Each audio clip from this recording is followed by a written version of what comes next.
تو جب پاکستان نیا نیا بنا تھا تو اس وقت اگر ہم بازار میں نکلتے تھے تو برقع پوش خواتین کی ایک بڑی تعداد نظر آتی تھی. یہاں تک کہ جو کالج اور اسکول میں پڑھنے والی، کالجوں میں پڑھنے والی طالبات تھیں وہ برقعے میں ملبوس ہوتی تھی اور برقعے میں جاتی تھی. بس اسٹاپ کے اوپر برقعے ہی برقعے نظر آتے تھے.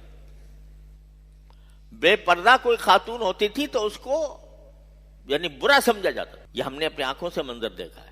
لیکن پھر جب فیشن کی وبا چلی، اب فیشن میں ایک نے برقع اتارا تو بجائے اس کے کہ اس کو کچھ روکا جاتا، لیکن وہ ماڈرن ہونے کی علامت بن گیا کہ جدت پسند ہے اور یہ نئے زمانے کے حالات اور نئے زمانے کے تقاضوں کے مطابق چل رہی ہے. تو جب اس کی برائی پر برائی، اس برائی کو برا نہیں سمجھا گیا اور اس برائی پر کوئی روک ٹوک بھی نہ ہوئی تو خربوزے سے خربوزہ رنگ پکڑتا ہے.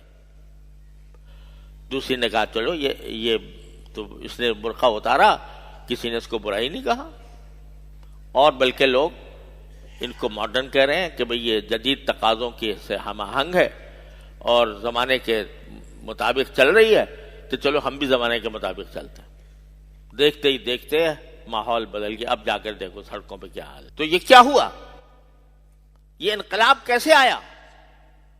اس لیے آیا کہ ہم نے اس امر بالمعروف اور نہی عن المنکر کے فریضے کو ادا نہیں کیا. اگر کرتے تو یہ حالت نہیں ہو سکتی تھی.